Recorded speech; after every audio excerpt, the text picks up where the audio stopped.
कालपासून आपण जे अभ्यास सत्र सुरू केलंय त्याचा विषय आहे गुरु शिष्य संबंध पूर्णत्वाच्या दिशेने वाटचाल. ही वाटचाल सुरू करणाऱ्या साधकाला कशा प्रकारे प्रारंभ करायचा हे आपण काल बरेच पाहिलं. ज्याला अध्यात्म साधना करायची त्याने आपला स्वभाव, आपल्या सवयी, आपली जीवनशैली, आपला आहार विहार विचार वाणी या सगळ्या माध्यमातून आपण जगाशी कसे व्यवहार करतो या सगळ्या गोष्टींचा निकटचा संबंध आहे. संतोष, समाधान, शांती ह्या गोष्टी अध्यात्म मार्गावर वाटचाल करणाऱ्यांना आवश्यक असतात. आपला स्वभाव चिडका चिडचिडा असा असेल तर ही साधना खूप अवघड आहे. किंवा आपल्याला अशा सवयी असतात की नेहमी दुसऱ्यांच्या कुठेतरी चौकशा उचापती चहाड्या याच्यामध्ये इंटरेस्ट घेणं, इतरांशी सदैव तुलना स्पर्धा, त्याच्यातून मग पुष्कळदा निर्माण होणारे गैरसमज किंवा मत्सर द्वेष ही मालिका कुठे संपत नाही. कारण आपण फक्त आपल्या स्वतःच्या ज्या काही प्रवृत्ती आहेत, स्वतःचा जो स्वभाव आहे, स्वतःची जी मतं आहेत त्यांनाच डोळ्यासमोर ठेवून आपले जीवन जगत असतो. इतरांना त्याच्यामध्ये आपल्याला स्पेस दिली पाहिजे आणि स्वयंकेंद्रित वृत्ती जितकी कमी करता येईल तेवढी कमी करण्याचा प्रयत्न आणि दुसऱ्याला जास्तीत जास्त समजून घेण्याचा प्रयत्न या पद्धतीने जर आपण वाटचाल केली तरच या मार्गावर आपली प्रगती होऊ शकते. आपण किती लवचिक आहोत, ताठर माणसं, त्याग्रही माणसं, आग्रही माणसं ही लवचिक नसतात. लवचिक कोण? जो स्वतःमध्ये बदल करायला तयार असतो, जो दुसऱ्याला समजून घ्यायला तयार असतो, आपल्या मता इतकीच दुसऱ्यांच्या मतालाही जो किंमत द्यायला तयार असतो, स्वतःला आवडतं ते करायला प्रत्येकाला उत्साह असतो. पण जे दुसऱ्यांच्या खरोखर उपयोगाचं आहे, हिताचं आहे, अशा गोष्टी करताना कदाचित आपला स्वाभाविक कल त्याच्याकडे नसेल तरी सुद्धा उत्साहाने ते करायला आपण पुढाकार घ्यायची तयारी ठेवली तर आपल्याबरोबरच इतरांचं भलं व्हावं, इतरांचा विकास व्हावा ही भावना वाढी जाते आणि आध्यात्मिक प्रगतीसाठी ती खूप आवश्यक आहे. मला माझी प्रगती करून घ्यायची हा विचार बहुधा साधकाच्या मनात प्रभावी असतो. पण त्याच्या जोडीला जर आपल्या बरोबर दोन माणसं बरोबर हाच प्रवास करायला मिळाली आणि त्या निमित्ताने त्यांचा सत्संग, तोच सन्मार्ग, त्याच्यावरची वाटचाल ही अधिक वेगाने पाहिजे.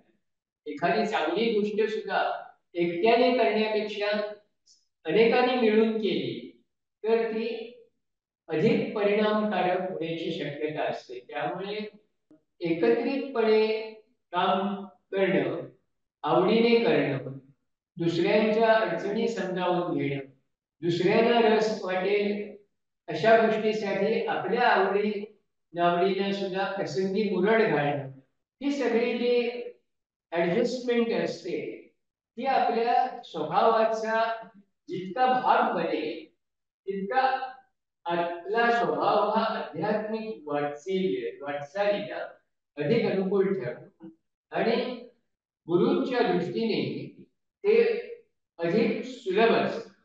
आपली वृत्ती अपेक्षा धरून आपण जाण्यापेक्षा निरपेक्ष वृत्तीने आपण जाऊ शकतो. सेवा वृत्ती असेल पण त्या सेवेमधून काहीतरी आपल्याला लाभ व्हावा ही भावना त्या ठिकाणी प्रभावी असते. तर त्या सेवावृत्तीचं जे फळ असतं ते कुठेतरी त्या आपल्या अपेक्षांनी ग्रासलेलं असतं.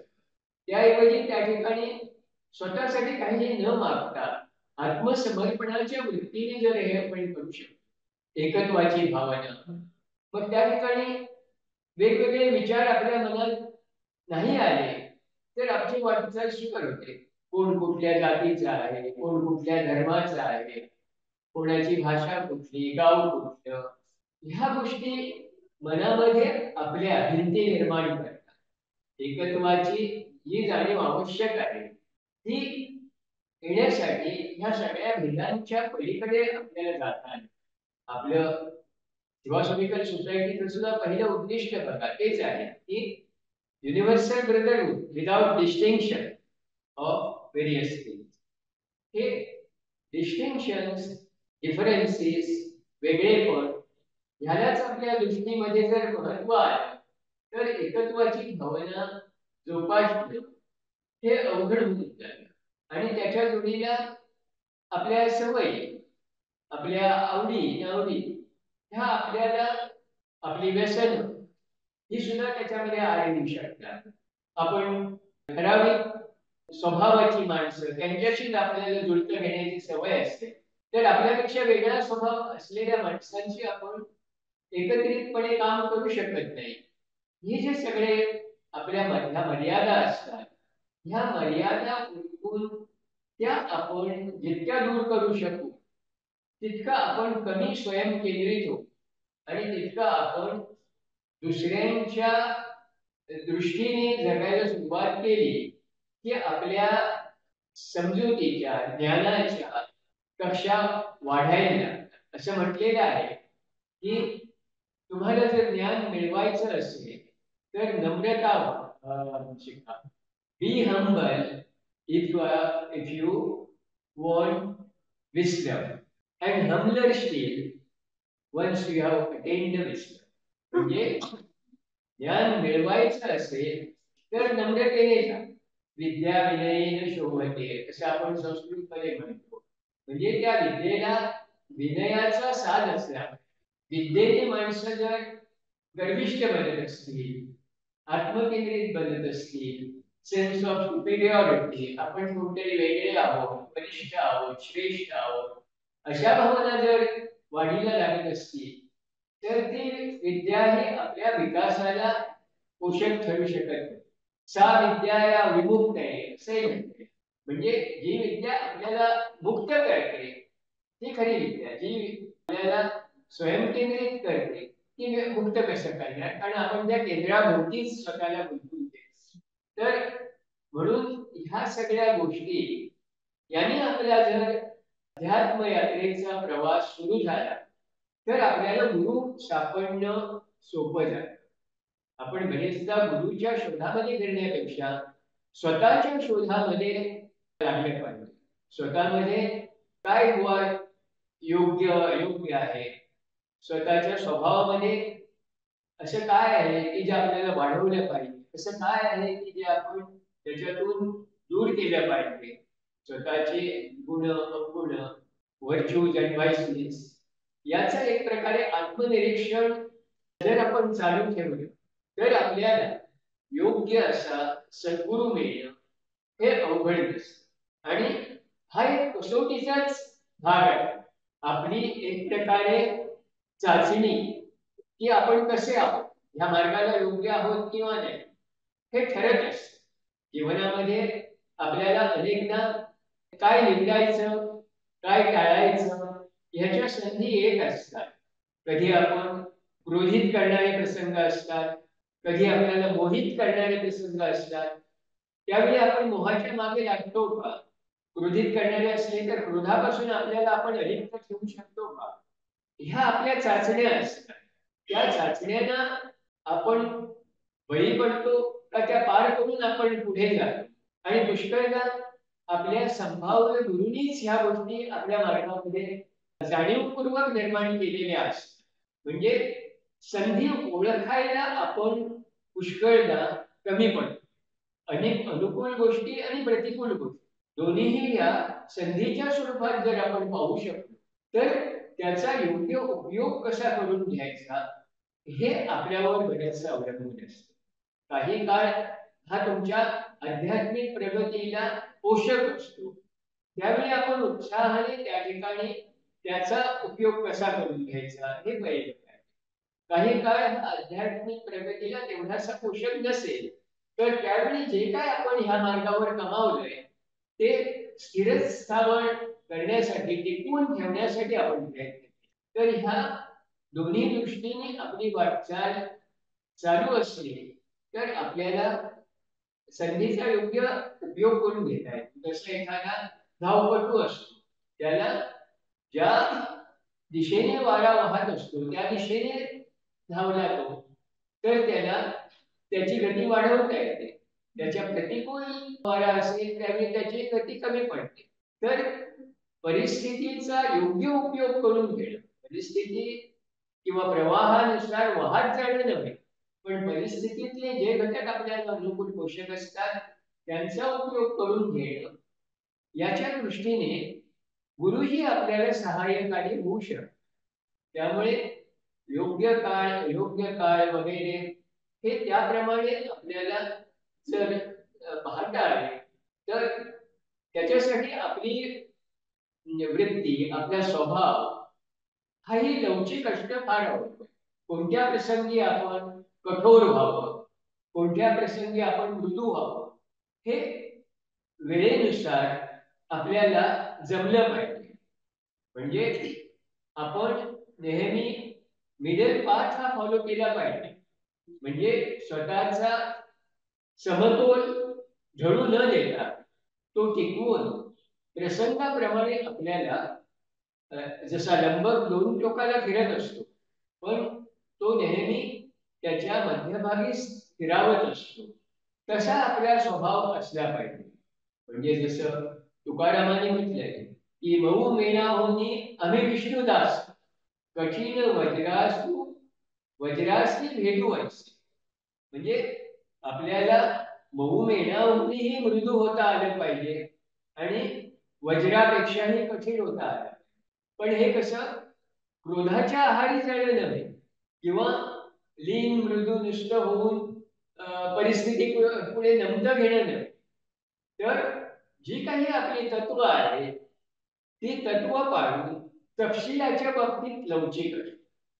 तत्वासाठी कठोर व्हावं लागलं तर कठोर होणं, मृदू व्हावं लागलं तर मृदू होणं परिस्थिती, पण तत्वाशी तडजोड न करता हे जमणं हा आध्यात्मिक वाटचालीचाच भाग आहे. चणे खावे लोखंडाचे तेव्हा ब्रह्मपदी नाचे, ह्या गोष्टी, हा मार्ग तुमची कठीण अशी परीक्षा किंवा कसोटी घेणारा आहे हे दाखवतं. ते जरी त्रासाचं असलं तरी ते पुष्कळदा करावं लागतं. दुःख हे तुमच्या कसोटीसाठीच असतं. त्यामुळे गुरुकडे माझं दुःख कमी कर म्हणून जाण्यापेक्षा ह्या दुःखाला सामोरं जायचं बळ मला दे अशा व्यक्तीने गुरुकडे गेला तर गुरु तुम्हाला मार्गदर्शक ठरू शकतो. पण आपण कशासाठी जातो? आपण काहीतरी आपलं दुःख तरी कमी व्हावं, समस्या कमी व्हाव्या, टळाव्या, यासाठी जातो. किंवा सुख मिळावं, संपन्नता, वैभव प्राप्ती, धनप्राप्ती व्हावी, इतर काही व्हावं. हे दोन्ही मार्ग हे आध्यात्मिक प्रगतीला उपयुक्त ठरणारे नाही, फक्त ऐहिक जीवन तुमचं सुखकर किंवा सुस्थैर्य बनवणारे आहे. ज्यावेळी आपण ऐहिक प्रगतीसाठी बघत असतो त्यावेळी हा दृष्टिकोन ठेवला पाहिजे की मला आता किती सुख मिळतंय किंवा दुःख होतंय याकडे बघण्यापेक्षा ते सुख किंवा दुःख मला माझ्या प्रगतीसाठी कसं वापरायचं. ज्यावेळी आपण सुखी असतो त्यावेळी आपल्याला परिस्थिती बरीचशी पोषक असते, पण त्यावेळी आपण पुष्कळदा परमेश्वराला विसरतो. जसं यांनी म्हटलंय की सुखमे दुःखमे सुमेर सब करे दुःखमे करायन. म्हणजे जे हे लक्षात ठेवण्याची गोष्ट ही आहे की आपल्याला काय प्राप्त करायचंय याबद्दल आपण नेहमी अष्टग्रह जागरूक राहिलं. आत्ता मला काय मिळवायचंय किंवा काय टाळायचंय यापेक्षा अंतिमतः माझं उद्दिष्ट काय ह्याच्याकडे जर माझं लक्ष असलं तर अंतिमतः माझं उद्दिष्ट काय आहे याकडे माझं जर लक्ष असलं तर मला ह्या दुःखाच्या किंवा सुखाच्या प्रसंगातून जाताना जे हेलकावे सहन करावे लागतात आणि त्यामुळे माझा जो समतोल ढळ तो टाळता येतो आणि स्थिरता लाभते. आणि ह्या स्थिरतेच्या परिस्थितीमध्येच गुरु आपल्याला योग्य प्रकारे पहिल्या तीराला नेण्यासाठी सहाय्यभूत होतो. पण त्या ठिकाणी सुद्धा गुरु हा सहाय्यभूत होतो किंवा मार्गदर्शक होतो. वाटचाल ही आपल्यालाच करायची असते. पुष्कळदा आपण ते सगळं गुरुवर सोपवल्यासारखे वागतो. म्हणजे जबाबदारी माझी नसते. मी फक्त गुरुशी शरण जातो त्याला आणि तेवढं केलं की गुरु प्रसन्न होईल आणि माझं सगळं कार्य करील, ही आपली भावना असते. तर ती भावना ठेवून उपयोग नाही. म्हणून काल मी वेगवेगळ्या ज्या दीक्षा आहेत त्या दीक्षांचं जे कार्य आहे ते कार्य काय आहे हे सांगत होतो. म्हणजे पहिल्यांदा मुळात जी लायक माणसं आहेत ज्यांना खरोखर गुरुचा उपयोग होण्यासारखा आहे त्यांना गुरुच हेरत असतो. आपण गुरुच्या शोधामध्ये धावण्याची धावपळ करण्याची आणि गुरु मिळत नाही योग्य म्हणून हताश होण्याची काही गरज नसते. त्यापेक्षा गुरुला ज्या गोष्टी मान्य होण्यासारख्या आहेत त्या गोष्टी आपण स्वतःहून समजून आपल्या जीवनामध्ये आणायचा प्रयत्न केला तर गुरुला आपल्यापर्यंत पोहोचणं सोपं आहे. म्हणजे एक प्रकारे गुरुला आपण त्या ठिकाणी आपल्या वर्तनाने आपल्या जीवन पद्धतीने सहाय्यभूत असतो. की जसं आपला स्वभाव कसा आहे ती प्रसन्नता आपल्या जर बाळगता आली ठेविले अनंते तैसेची राहावे वगैरे हे संतांनी सांगितलं. पण आपण त्याच्यापासून जो धडा घ्यायचा तो त्या संतांनी जे जीवन जगले त्या प्रकारे जीवन जगण्याची आपली तयारी आहे का या दृष्टीने त्यांच्यापासून आपण धडे जर घेता आले तर आपल्याला जास्त उपयोग होईल. नाहीतर गुरुचा उपयोग फक्त आपण आपलं ऐहिक जीवन समृद्ध करण्यासाठी त्याच्यासाठी करत असतो. त्याऐवजी आपल्यामध्ये जो बदल घडवून आणायचा आहे तो बदल केवळ ऐहिक जीवनामधला बदल नाही तर तो जीवन आपण आता सप्तलोक हे वगैरे म्हणतो. म्हणजे हे जग आहे हे केवळ ऐहिक जग नाही आहे तर इतर सूक्ष्म जगामध्ये आपलं जीवन जे आहे ते आपण कशा प्रकारे जगतोय हे महत्वाचं असल्यामुळे ह्या गोष्टीमध्ये योग्य प्रकारे आपण ज्यावेळी जीवन जगतो त्यावेळी शिष्याचा स्वीकार करणं हे गुरुला शक्य होत असतं. गुरु शिष्यांचं मन एकरूप होणं हे ज्यावेळी शक्य होतं त्यावेळी खरे गुरु शिष्य संबंध जुळून येतात. त्यामुळे आपलं मन जर एकरूप होण्याला अनुकूल नसेल तर गुरुची प्राप्ती होऊनही आपला फायदा व्हायचा होतो. म्हणून गुरुचं मन जसं असेल तसं त्या स्तरावर आणि त्या दर्जावर आपण पोचण्याचा प्रयत्न आपल्या दैनंदिन जीवनातून केला तर गुरु शिष्यांचं मन एकरूप होतं. कारण त्यामुळे काय होतं शिष्याच्या ज्या उर्मी असतात अंतर्गत त्या गुरुच्या अंतरंगामध्ये उमटू लागतात आणि गुरुकडून जे काही त्याच्या गुरुच्या आपल्याला शुभेच्छा सदिच्छा आशीर्वाद प्रेरणा स्फूर्ती ही मिळायची असते ती मिळण्यासाठी मार्ग मोकळा होतो. म्हणजे हा मार्ग मोकळा करणं हे गुरुचं काम नाही ते आपलं आहे. म्हणजे ही आपली जबाबदारी आपण पार पाडली पाहिजे. काल मी त्यासाठी ते प्रतिमेचं एक उदाहरण सांगितलं की जे उमेदवार असतात ह्या अध्यात्म मार्गावरचे ज्यांना गुरुनी ओळखलेलं असतं जाणलेलं असतं त्यांची प्रतिमा बनवली जाते ती त्यांच्या आश्रमाजवळच्या गुहेमध्ये असते आणि ती प्रतिमा ही जिवंत असते बोलकी असते. या अर्थाने की शिष्यामध्ये घडणाऱ्या सगळ्या बदलांची परिवर्तनांची नोंद त्या प्रतिमेमध्ये होत असते आणि त्यामुळे गुरु जरी शिष्यापासून कितीही दूर असला तरी त्या प्रतिमेमुळे त्याला गुरुमध्ये शिष्यामध्ये काय बदल होत आहेत ते शिष्यत्वाच्या दृष्टीने अनुकूल आहेत का प्रतिकूल आहेत? गुरुच्या शिष्याच्या मनामध्ये जे विचार येतात, ज्या भावना उद्भवत आहेत, त्या त्याला हितकारक आहेत का अहितकारक आहेत, हे सगळं गुरुला दूरदृष्टीने जाणवू शकतं प्रतिमेच्या माध्यमातून.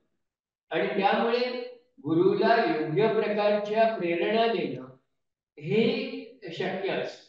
आणि हा जो गुरु शिष्य नात्याची ही जी सुरुवात असते ती केव्हा पूर्ण होते हे मी काल तुम्हाला सांगितलं की ज्यावेळी शिष्य हा केवळ ऐहिक जगामधल्या त्याच्या आयुष्यापेक्षाही त्याच्याशी निगडित असलेल्या भावना विश्व आणि विचार विश्व याच्याशी जास्त संलग्न होतो आणि त्याच्या भावना आणि विचार हे त्याच्या आध्यात्मिक प्रगतीला पोषक राहतील या दृष्टीने जीवन जगतो. त्यावेळी त्याला त्या उच्च पातळीवर किंवा सूक्ष्म पातळीवर विहार करणं आणि कार्य करणं हे शक्य होतं. आणि त्या शक्यतेमुळेच दीक्षेला तो पात्र ठरतो. आणि ज्यावेळी तो दीक्षेला पात्र ठरतो त्यावेळी गुरुने बनवलेली ती जी प्रतिमा असते ती प्रतिमा गुरुच स्वतः त्या शिष्यासमोर नष्ट करतो. कारण त्यावेळी गुरु आणि शिष्य हे एकरूप झाल्यासारखे असतात. गुरुचं जे स्वतंत्र अस्तित्व असतं की जे एक प्रकारे गुरुपासून त्याला दूर ठेवत असतं, ते स्वतंत्र अस्तित्व एक प्रकारे ते स्वतंत्र अस्तित्व हे त्याच्या अहंकारामुळे आलेलं असतं. मी स्वतंत्र आहे या जाणीवेमुळे आलेलं असतं. ते ज्यावेळी कमी कमी होत जातं आणि गुरुच्या तो अगदी संलग्न आहे त्यावेळी गुरुला त्याला प्रभावित करणं हे जास्त सोपं असतं. कारण गुरुची एरवी किती इच्छा असली तरी शिष्यापर्यंत पोहोचणं हे सोपं नसतं. ते पोहोचण्यासाठी आपण निर्माण केलेले जे अडथळे आहेत ते आपण दूर करतो. त्यावेळी गुरुचं काम सुलभ होतं. आणि त्यावेळी गुरु हा आपल्या प्रगतीला उपयुक्त ठरतो आणि त्याने दाखवलेल्या मार्गाने आपली वाटचालही सुरू होते. एरवी आपल्याला तो मार्गही नीट दिसत नाही. मार्ग दिसला तरी मार्गावरून चालायचं कसं ह्याचं जी एक प्रकारची समज यायला पाहिजे, उमज यायला पाहिजे, ती कमी पडत असते. पुष्कळ वेळा त्या मार्गावरून वाटचाल करताना ज्या इतर वाटा असतात तिकडे आपण जास्त वळतो कारण त्या आपल्याला जास्त आकर्षित करणाऱ्या असतात. त्यामुळे आपलं दिशा चुकते, ध्येय चुकतं. ह्या सगळ्यापासून आपल्याला वाचवण्याचं कार्य गुरु त्यावेळी करू शकतो की ज्यावेळी आपण त्याच्या मनाशी येतो. कारण त्यावेळी त्याच्या मनात जे आहे ते जाणण्याएवढी आपल्या मनाची प्रगल्भता ही वाढलेली असते. म्हणून त्यावेळी ती प्रतिमा नष्ट केली जाते आणि प्रत्यक्ष गुरु शिष्यांचा संबंध प्रस्थापित होतो. आणि त्यावेळी ती पहिली जी दीक्षा आहे ती दीक्षा त्या ठिकाणी दिली जाते. त्यावेळी गुरु त्याला हे विचारतो की ह्या पातळीवर तुला काम करता येतं का? यापुढे तुला ते जमेल का? माझ्या दर्शनाला माझ्या मार्गदर्शनाखाली हे करायची तुझी तयारी आहे का? आणि ते कायमच एक व्रत म्हणून तू स्वीकारायला तयार आहेस का? अशा प्रकारची एक प्रकारची कमिटमेंट त्या शिष्याकडून घेतल्यानंतरच ती दीक्षा त्याला दिली जाते. म्हणजे जसं पुष्कळदा आपण शपथ घ्यायला लावतोय तशासारखं ते आहे. शपथ घेतल्यावरती मोडायची नसते. It's a commitment for life now. तर पुष्कळदा त्याचं हे गांभीर्य न समजल्यामुळे लोक आपण शपथ घेतली हे सुद्धा विसरतात किंवा जरी ती लक्षात असली तरी त्याच्याशी स्वतःला बांधून घेणं त्याला जमत नाही आणि सहजासहजी ते त्याच्यापासून आपली फारकत करून घेतात.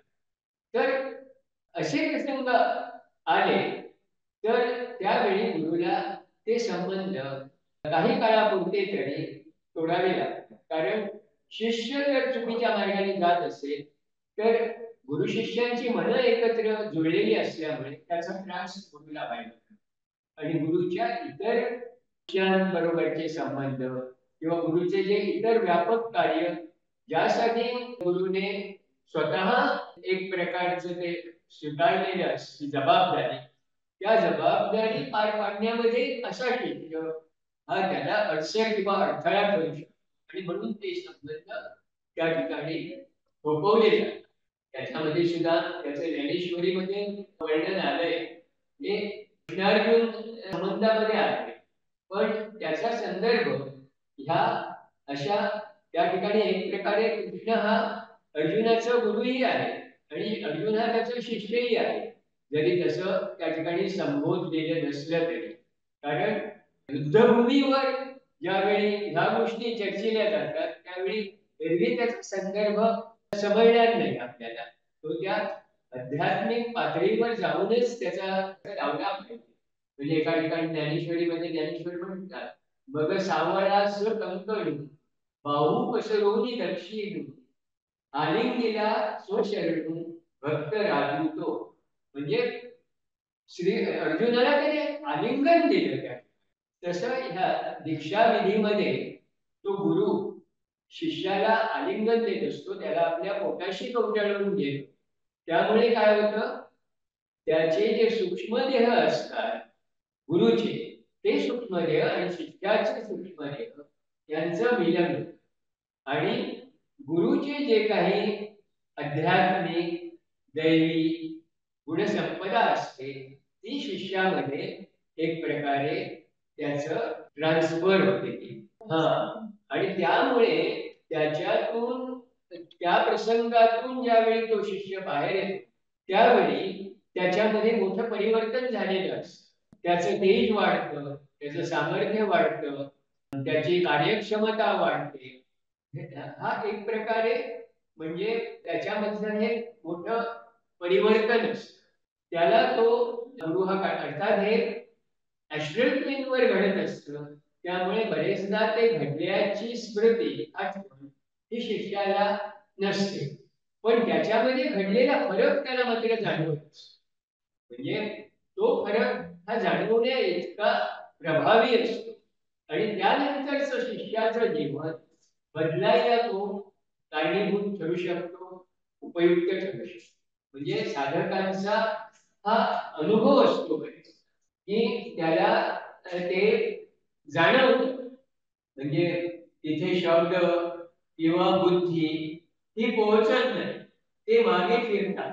जी गोष्ट बोलू नये अशा वाचा बुद्धी याच्या पलीकडचं त्या ठिकाणी गुरु हे शिष्यापर्यंत नेत असतो. म्हणजे जसं आता सांगितलं की श्रीकृष्णाने उजव्या हाताला शरण आलेल्या अर्जुनाला पोटाशी धरलं असं ते वर्णन आहे. आता युद्धभूमीवर हे आपल्याला विसंगत वाटेल, म्हणून त्याचा तो पारमार्थिक अर्थ आपण समजून घेतला. किंवा न पवता जयाते काके सुन बुद्धी ते बोलणे मागवते ओसरणे ऐसे जे काही एक बोला बुद्धी सही अटक ते द्यावया मीच रेवाचे गेले. तर हे जे केलं असतं ते शब्दांच्या आणि बुद्धीच्या पलीकडचं असं काहीतरी गुरु त्या ठिकाणी शिष्याकडे देत असतो, ठेवत असतो. आणि म्हणून शिष्यामध्ये त्यावेळी तो काय म्हणतो की हृदया हृदय एक झाले ये हृदयीचे ते हृदयी घातले द्वैतन मोडता केले आपण ऐसे अर्जुन. म्हणजे शिष्याचं हृदय आणि गुरुचं हृदय एक झालं. हृदया हृदय एक झाले ये हृदयीचे ते हृदयी घातले. गुरुच्या अंतःकरणामध्ये जे आहे ते शिष्याच्या अंतःकरणामध्ये त्याने होत. द्वैत मोडता केले, एकरूप झाले, पण द्वैत कायम राहिले.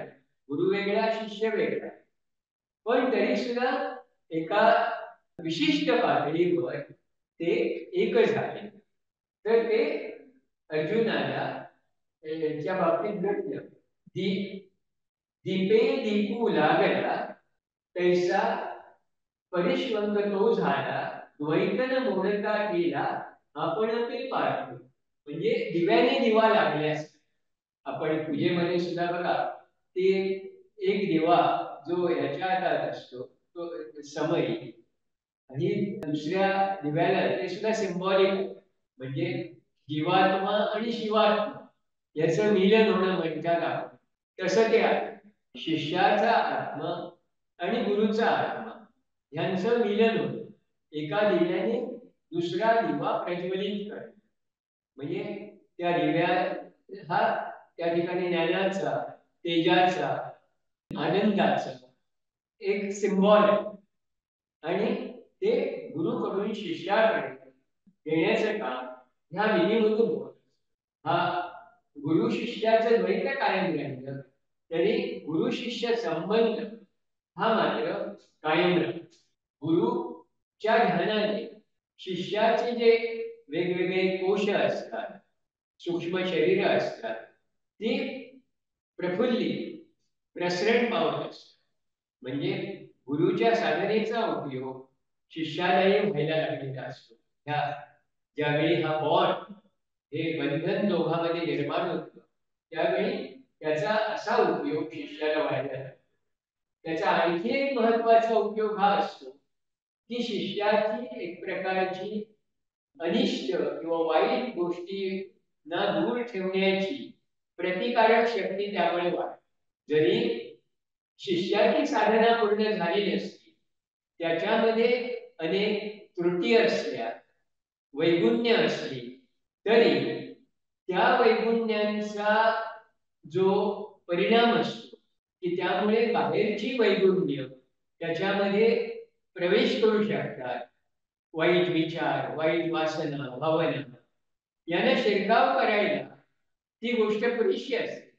तर त्यापासून त्याचा प्रतिकार करण्याची शक्ती गुरुकडून मिळाल्या या स्पंदनामुळे त्याला आहे.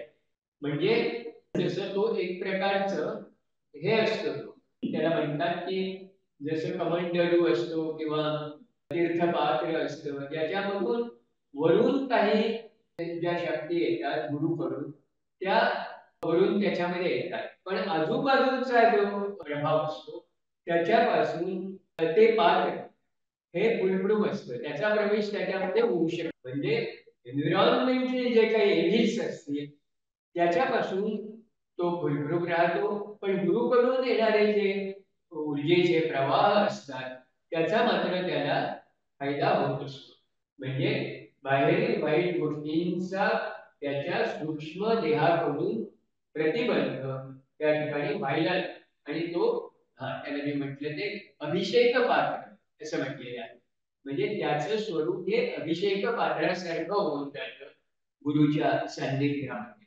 यासाठी गुरुचं शिष्याचं अंतरंग हे जितकं निर्मल असेल आणि शिष्य जेवढा लोकाभिमुख असेल तेवढा त्याला याचा जास्त उपयोग. कारण तो लोकाभिमुख असला तर गुरुकडून शिष्याला जो फायदा होतो तो फायदा शिष्य इतरांना वाटू शकतो. म्हणजे प्रसाद आपल्याला मिळाला आणि त्या प्रसादाचं वाटप आपण सगळ्यांना केलं तर त्या प्रसादात हा द्विगुणित प्रसाद तुम्ही स्वतःकडेच ठेवला मला मिळाला म्हणून बरेचदा ही स्वार्थी वृत्ती असते.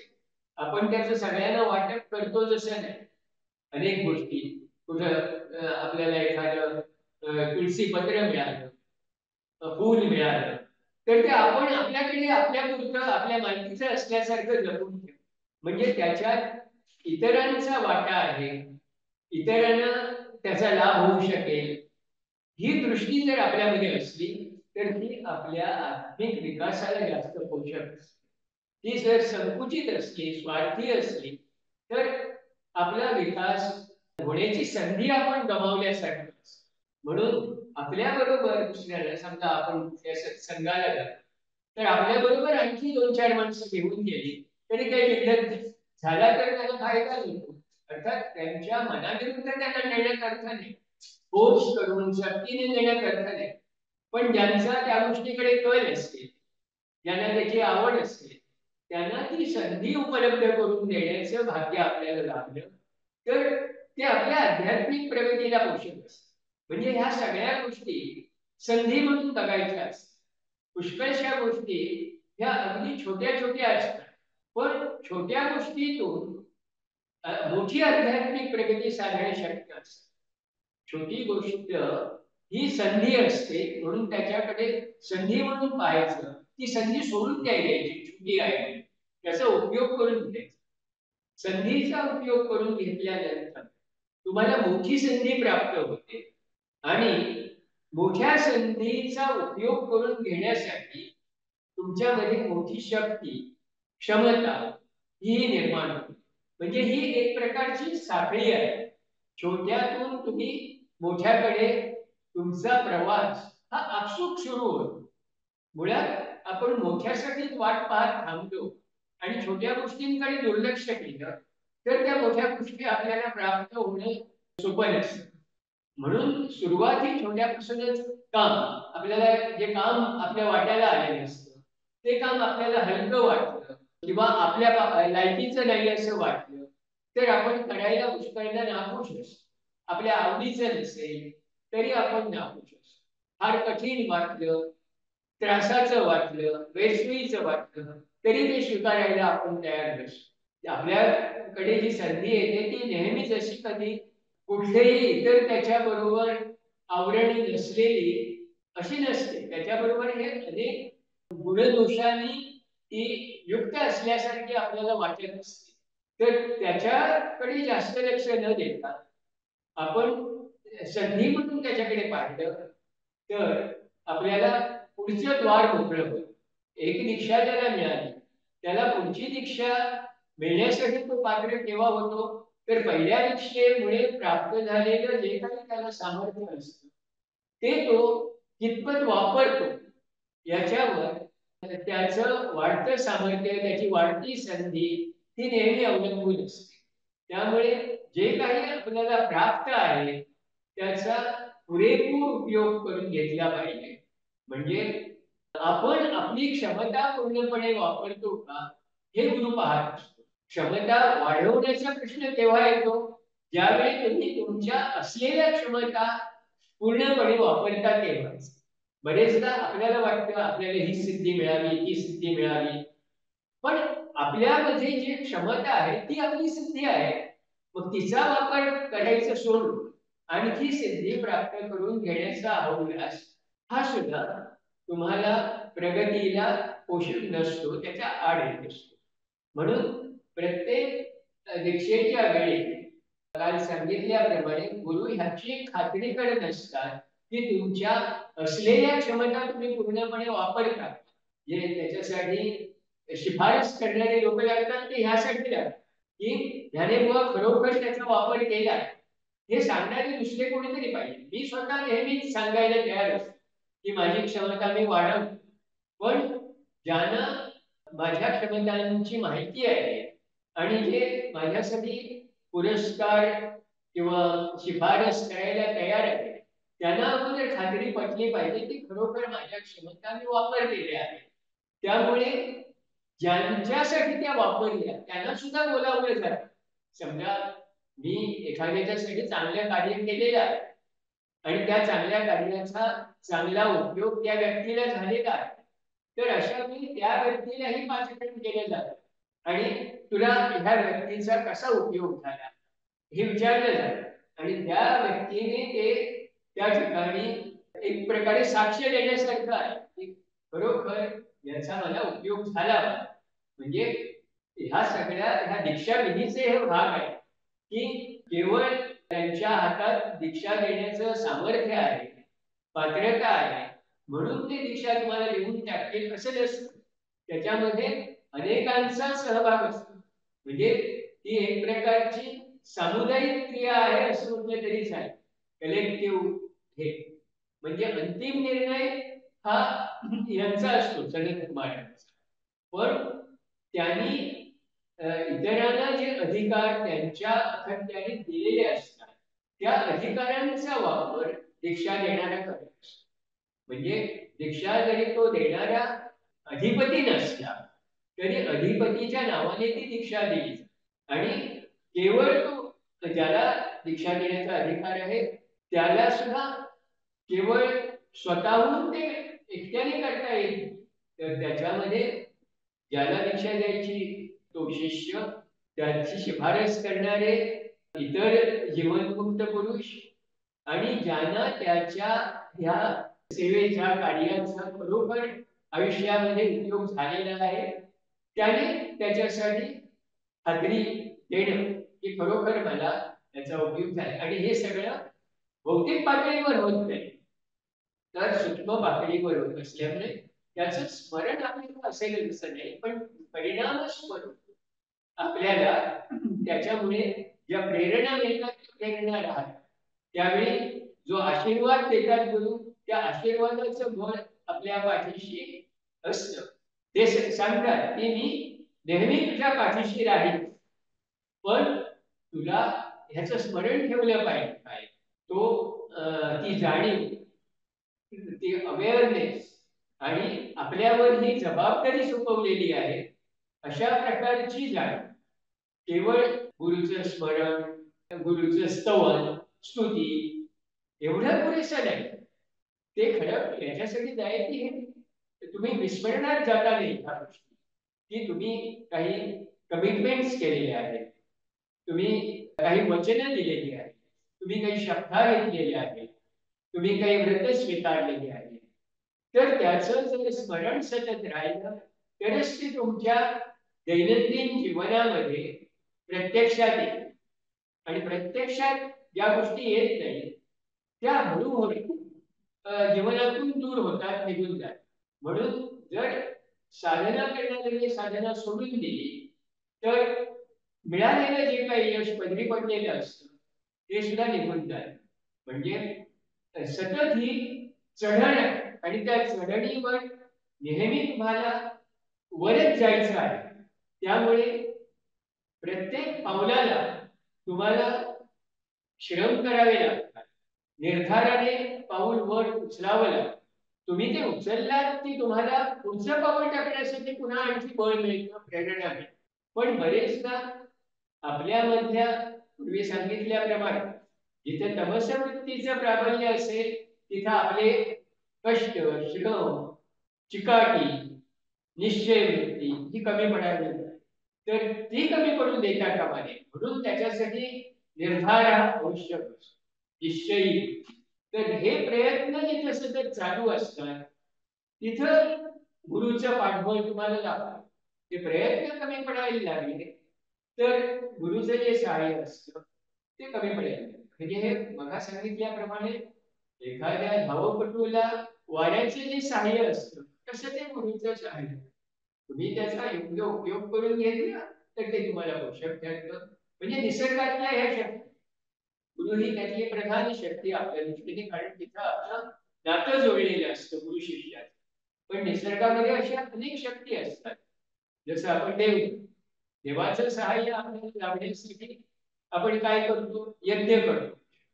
यज्ञामध्ये आहुती देतो, आहुती दिलेली असते. त्या आहुतीतून अशा गोष्टींची आहुती दिली जाते की जी देवाला ज्याची इच्छा असते, अपेक्षा असते, गरज असते, त्याच्यातून निघणारा जो अग्नी आहे किंवा धुम्र वलय आहे त्याच्यातून एक प्रकारचा चॅनल निर्माण होतो. तो चॅनल त्यांच्यापर्यंत जाऊन पोहोचतो आणि त्यांच्यापर्यंत पोहोचलेल्या चॅनलनेच पुन्हा त्यांचा कृपाप्रसाद किंवा त्यांचं सहाय्य हे तुम्हाला लाभतं. यज्ञातून अनेक गोष्टी साध्य करता येतात. त्याचं कारण हे आहे की त्या निसर्ग शक्तींचा उपयोग तुम्ही ज्याची आहुती देता त्याच्या माध्यमातून तुम्ही त्यांच्यापर्यंत पोहोचता. म्हणजे त्याला यज्ञाला सॅक्रिफाईस म्हणतात की त्या ठिकाणी काही गोष्टींचा तुम्ही त्याग करता आणि त्या त्यागाच्या बदल्यात तुम्हाला काही गोष्टी मिळतात. म्हणजे या ठिकाणी हा एक प्रकारचा सौदा किंवा व्यवहार आहे, पण तो सुद्धा श्रद्धापूर्वक व्हावा लागतो. केवळ तो एक विधी म्हणून उरकून टाकायचा असेल, त्या देवाप्रती तुमचा श्रद्धा भाव हा असावा लागतो, समर्पण भाव हा असावा लागतो. तर तुम्हाला त्याचं फलित म्हणून तुम्ही जे काही अपेक्षा करता तुम्ही जे काही संकल्प करता त्या अपेक्षांची आणि संकल्पाची पूर्ती होण्यासाठी ते आवश्यक असतं. त्यामुळे गुरुप्रमाणेच निसर्गातल्या ह्या इतर शक्ती सुद्धा ह्या मानवाच्या विकासाला कारणीभूत असतात, सहाय्य होत असतात. त्यामुळे जसं तुमचे प्रयत्न हे महत्वाचे असतात, त्याप्रमाणेच इतर ह्या गोष्टी तितक्याच महत्वाच्या नसल्या तरी पूर्ण फलनिष्पत्ती होण्यासाठी ते आवश्यक असतं. दैवम चैवात्र पंचमम असं गीतेमध्ये म्हणतात. हे दैव म्हणजे काय, तर जे तुमच्या हातात नाही अशा गोष्टी की ज्या दैवावर आपण सोडतो. माझे प्रयत्न मी पूर्णपणे करायचे, फळ मला मिळणं हे दैवावर त्या दृष्टीने अवलंबून असतं. पण मी श्रमच केले नाही, कष्ट केले नाही, तर मला फळाची अपेक्षा करण्याचे येत नाही. आणि ज्यावेळी मी श्रम परिश्रम करतो त्यावेळी फळाची अपेक्षा ही स्वाभाविक असते. तरी सुद्धा ती न करता सुद्धा प्रयत्न चालू ठेवले तरी तुम्हाला फळ मिळायचं ते मिळणार. तुम्ही अपेक्षा न बाळगता सुद्धा ते मिळतं. मग अपेक्षा बाळगून उगाच तिथे आपली ऊर्जा, तिथे आपलं लक्ष वळवायचं कशाला? त्यापेक्षा जे काही आपण करतो ते पूर्ण समर्पित भावनेने केलं तर ते अधिक चांगलं होऊ शकतं आणि त्यामुळे फळ सुद्धा अधिक चांगलं मिळतं. तर ही दृष्टी त्या ठिकाणी आपली असली तर हा आपला प्रवास हा अधिक वेगाने होतो, सुकर होतो. आता जी दुसरी महादीक्षा असते त्याविषयी मी थोडं सांगतो. म्हणजे पहिल्या महादीक्षेच्या पहिले मी सांगितलं की दीक्षा ही जरी संघ अधिपती सनत कुमारांच्या संमतीने दिलेली असते तरी सनत कुमार स्वतः त्या ठिकाणी हजर नसतात. ती करवी होत असते.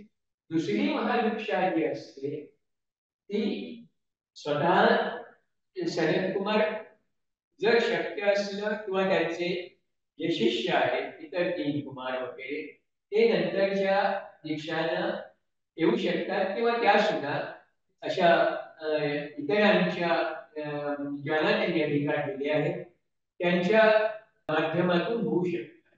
या दुसऱ्या महादीक्षेसाठी एक गरज ही आहे की पहिल्या महादीक्षेनंतर 3 पिढ्यातून तुम्हाला मुक्त व्हावं.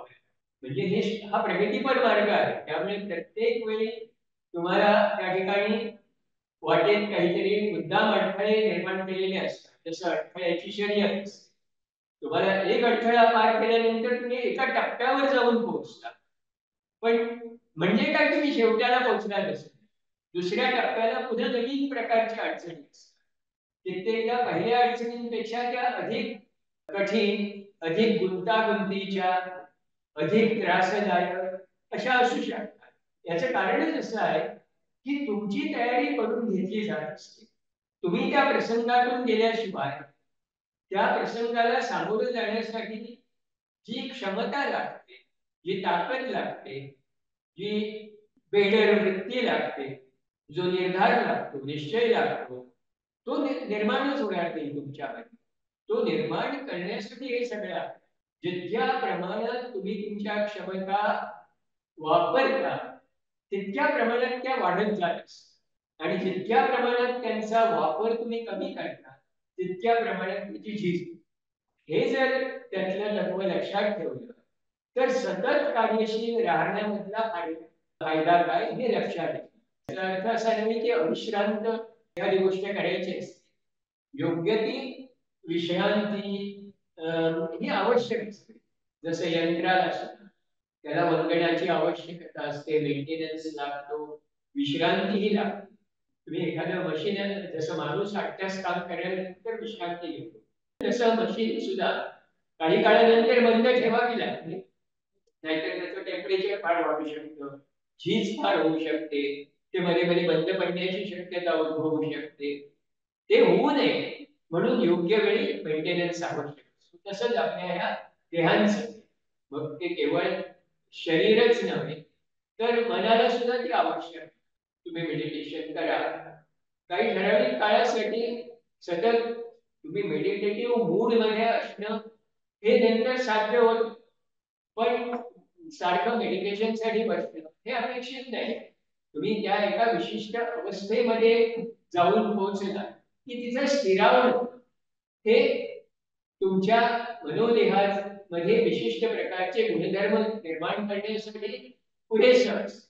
विश्रांती तुम्हाला आवश्यक असतात, झोपेची तुम्हाला आवश्यक असते, अनेक गोष्टी तुम्ही त्या अवस्थेमध्ये पार पडू शकता याची आपल्याला जाणीव नसते.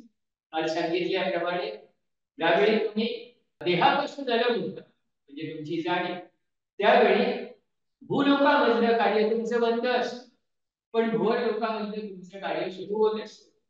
आणि ज्यांना आध्यात्मिक प्रगती साधायची आहे त्यांनी भूलोकातल्या कार्याइतकंच ह्या भुवर लोकातल्या किंवा मनोलोकातल्या कार्यालाही महत्व ओळखून प्राधान्य दिलं पाहिजे. म्हणजे आपल्या प्रायोरिटीमध्ये वेळेवर झोपणं, वेळेवर उठणं हे त्या दृष्टीने महत्वाचं आहे. तुम्ही योग्य वेळी योग्य गोष्टी आहात. आपण तेव्हा रात्री 10 वाजता सुद्धा जेवतो, 11 वाजता जेवतो आणि मग झोपून जातो.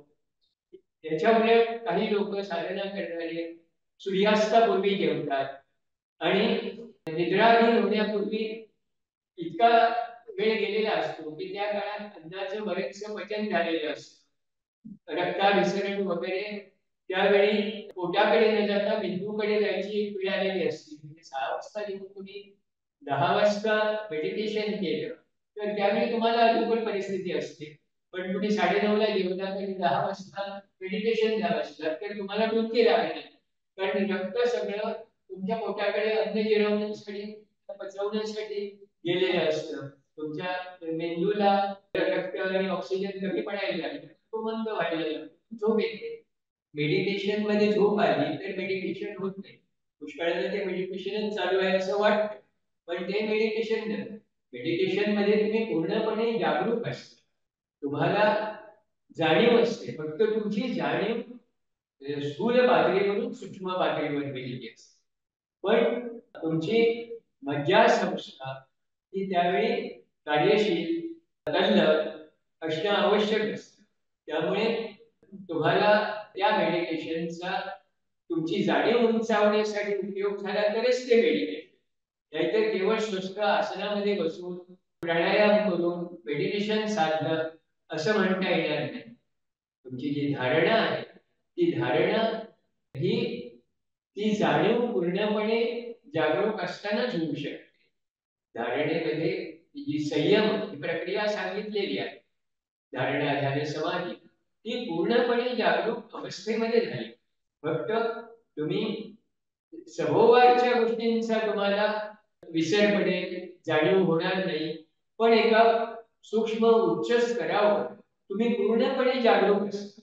त्यामुळे इथे घडणाऱ्या घटना ह्या तुम्ही अनुभवू शकता आणि त्यामुळे त्या स्तरावर तुम्ही कार्यही करू शकता. म्हणजे ते कार्य करण्यासाठी तुम्हाला जर डुलकी लागली, झोप लागली तर कसं करायचं? म्हणजे म्हणून ह्या गोष्टींचं महत्व आहे की तुमचा जसा सूक्ष्म देह हा कार्यक्षम पाहिजे, तसाच तुमचा स्थूल देह हा सुद्धा कार्यक्षम असणं आवश्यक आहे. फक्त त्याला विश्रांती देणं ही जरुरी आहे, पण तो निष्क्रिय होणं हे अपेक्षित. जर झोपेमध्ये एखादी घटना घडली तर लगेच आपण जागे होतो. ते जागे होणं आणि ती तातडीची गोष्ट त्याच्यासाठी सामोरं जाणं हे सुद्धा जमलं पाहिजे. म्हणजे नाहीतर माणूस झोपेत आहे, मग तो अशा गोष्टींची दखलच घेऊ शकत नाही.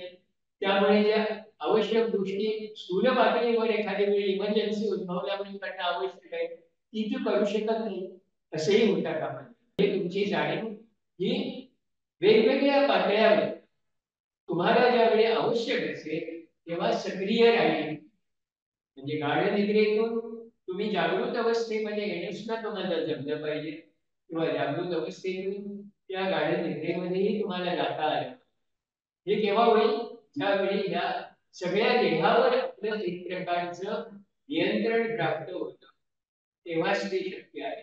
म्हणून साधना ही त्यामध्ये असते की ह्या प्रत्येक देहाचं जे कार्य आहे ते कार्य तुमच्या आत्मनिर्भर जाणीवेतून सतत चालू राहील याची दक्षता तुम्हाला जर घेता आली, त्याविषयी तुम्ही पूर्ण अवेअर असणं, कॉन्शियस असणं, विजिलंट असणं, हे सगळं आवश्यक आहे. नुसता अवेअरनेस नाही, तर त्याच्यामध्ये तुमचं फोकस्ड अटेन्शन पाहिजे. म्हणजे तुमची सगळी ऊर्जा त्या ठिकाणी एकत्रित येऊन तुम्हाला ते करता आलं पाहिजे. जिथे ऊर्जा केंद्रीभूत झालेली असते, तिथे तुम्ही ती ऊर्जा ज्या कारणासाठी वापरता ते कार्य तुम्हाला परिणामकारकपणे करता येईल. नाहीतर केवळ एखादी गोष्ट सुरुवात करायची आणि मग होत नाही म्हणून अर्धवट सोडून द्यायची, असं पहिला का घडतं? कारण ही धरसोड वृत्ती आपल्या त्या केंद्रीकरणाच्या अभावामुळे निर्माण होते. ऊर्जा कुठेतरी कमी पडली की तुम्ही ते काम सोडून देता. पण ऊर्जा कमी का पडते? कारण ती केंद्रीभूत झालेली नसते. ती जर तुम्ही केंद्रीभूत करू शकला तर तुमची ऊर्जा पुष्कळ वाढू शकते आणि हाती घेतलेलं काम तुम्ही योग्य त्या अवस्थेपर्यंत पूर्ण करू शकता. कदाचित ते टप्प्याटप्प्याने पूर्ण होणारं कार्य असू शकेल, पण त्या कार्याच्या ज्या स्टेजला तुम्ही असता त्या स्टेजला किंवा त्या फेजला तुम्हाला तुमची ऊर्जा जर पूर्णपणे वापरता आली तर त्या फेज मधून तुम्ही बाहेर पडू शकता. तर हे या ठिकाणी जमणं अपेक्षित आहे. तर मी सांगत होतो ते पहिल्या महाविद्येनंतर मुक्त होण्यासाठी 3 वेड्या तुम्हाला ह्या कुठल्या? तर त्याला बुद्धी वगैरे सकाम दीक्षी, विचिकित्सा आणि सिलंबत परामास अशी नावं आहेत. ही पाली भाषेतली नावं आहेत. त्याला जे संस्कृत टर्म्स आहेत त्या आहेत. सकाय दीक्षेला स्वकाय दृष्टी असं म्हणतात. स्वकाय काय म्हणजे शरीर आणि म्हणजे ज्याला आपण देहबुद्धी म्हणतो. ही देहबुद्धी हा एक प्रकारची बेडी आहे, अडसर आहे, तुम्हाला बांधून ठेवते.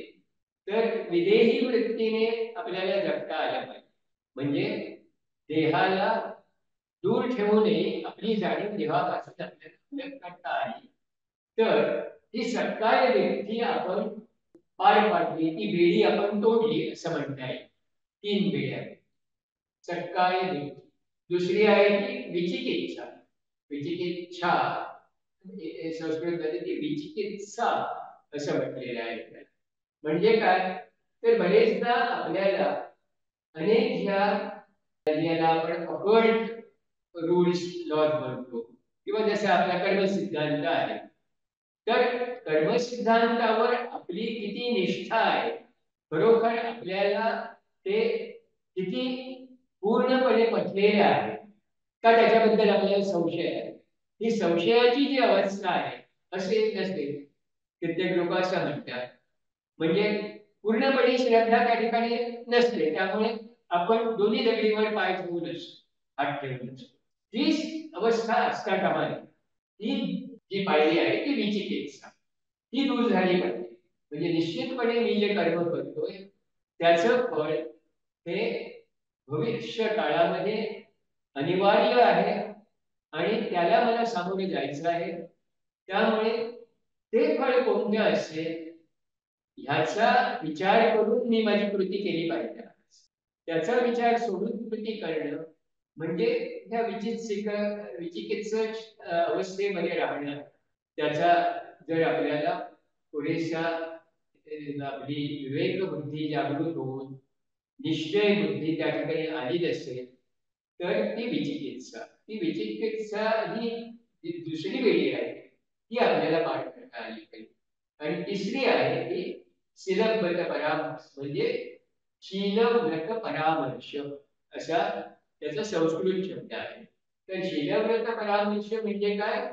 तर कर्मकांड हे आत्मप्रत्ययाला पर्याय नाही. पुष्कळांना कर्मकांड करून आपली प्रगती साधायची असते. जसं कर्मकांड म्हणजे यज्ञ, याग किंवा अनेक व्रत, वैकल्य, जप, जाप्य हे सगळे कर्मकांडाचेच भाग आहेत.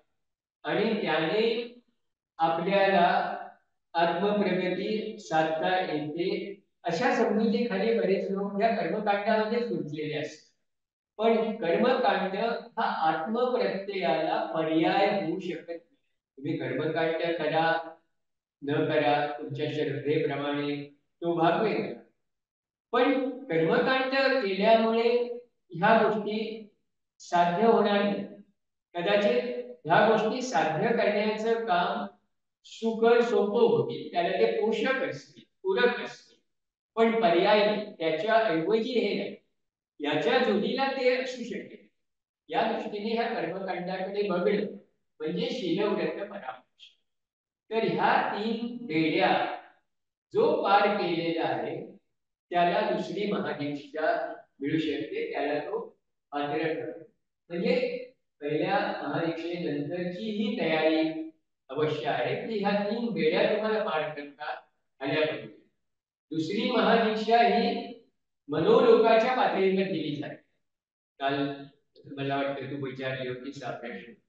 पहिली महादीक्षा ही वासना देहाच्या पातळीवर दिली जाते, म्हणजे त्यावेळी तुम्ही वासना देहावर हालचाल करायला आणि कार्य करायला सक्षम झाले. दुसरी महादीक्षा महिन्यापूर्वी तुम्ही मनोलोकावर संचार करायला आणि कार्य करायला सक्षम झालेले असतात, म्हणून तुम्हाला दुसरी महादीक्षा मिळायला तुम्ही पात्र ठरता. याच्यामध्ये पुन्हा ही घेणाऱ्यांना ती अनेक गोष्टी आत्मसात कराव्या लागतात. एकतर मी सांगितलं की मनोलोकाच्या पातळीवर व्यवहार करण्याची क्षमता लागतेच. स्वर्गलोकामध्ये सुखोपभोग वेगवेगळे असतात, काही लोकांना स्वर्ग पाहिजे. त्या सुखोपभोग घेणाऱ्यांच्या विकासास सहाय्य करण्याची कला तुम्हाला या ठिकाणी आत्मसात करावी लागते. म्हणजे पहिल्या महादीक्षेच्या वेळी तुम्ही वासना देहाने वावरणाऱ्यांना सहाय्य करू शकत असतात, तर स्वर्गलोकामध्ये मनोलोकाच्या पातळीवर जे वावरत असतात त्यांना सहाय्य करण्याची क्षमता तुमच्यामध्ये आलेली असते. म्हणजे स्वर्गलोकामध्ये तुमचं कार्य तुम्हाला करता येतं, lower and high. So at least you become competent to function on the mental plane and benefit those who are stuck up on the mental plane. So higher than the first Mahadiksha, you are capable of working on the lower plane. In the second Mahadiksha, you are capable of working on the mental plane. So there they have श्रोतापन्न, सकृदागामी, अनागामी, अर्हत, Ashok. These are the stages. श्रोतापन्न, स्रोत यानी प्रवाह, स्रोत, and you enter the flow. प्रवाह प्रविष्ट, प्रवाहामध्ये प्रविष्ट होणं म्हणजे ही त्या स्टेज मधली पहिली पायरी. आणि अंतिम पायरी तो तरुण जाणे प्रवाह आणि दुसऱ्या काठावर. तर ह्या स्टेजेस आहेत. श्रोतापन्नापासून अशेख. अशेख म्हणजे काय असतं? शेख, अशेख हा अशिष्य याचा अभ्रंश. म्हणजे त्यावेळी शिकायचं काही बाकी नाही. म्हणजे शिष्य हा शिकणाराच, म्हणून तो शिष्य. ज्यावेळी अशेख पदवीला तुम्ही पोचता त्यावेळी तुम्हाला शिकायचं काय राहिलेलं नाही. शिकणे हे दुसऱ्याकडून होतं, दुसऱ्याकडून आपण शिकतो, नंतर आपण स्वतःकडूनच शिकतो. म्हणजे गुरुची गरजही त्या ठिकाणी राहते. तुम्ही ज्यावेळी अशेख बनता त्यावेळी गुरुची गरज नसते, म्हणून शिष्य राहायची गरज नसते, ही अवस्था. तर अशा या 5 अवस्था आहेत. हिंदू धर्मामध्ये त्याला वेगळे शब्द आहेत, हे मी आता सांगितले. हे बौद्ध वाङ्मयात श्रोतापन्नाला हिंदू धर्मामध्ये बहुलक म्हटलेलं आहे. सकृदागामींचा अर्थ म्हणजे पुढे तुम्हाला एकाच जन्मामध्ये पुढची दीक्षा मिळू शकते, म्हणून त्या ठिकाणी सकृत अगामी म्हणजे पुढे जास्त जन्म नाही, एकच जन्म या अर्थाने तो शब्द वापरलेला. त्याला हिंदू धर्मामध्ये किती चक्र असं म्हणतात. तिसरी जी आहे स्टेज त्याला अनागामी म्हणतात. म्हणजे तिथं तो पुढचा जन्म नसल्यामुळे अनागामी, पुढे न जाता तुम्हाला जे होतं ती स्टेज प्राप्त होते. तिला तिसरी म्हणजे आपल्या याच्यामध्ये त्याला हौस म्हणते. आणि चौथी परमहंस, म्हणजे त्याला अर्हत. अर्हत हे आपल्या बौद्धिक किंवा जैन याच्यामध्ये अर्हत हा शब्द वापरलेला आहे त्या ठिकाणी.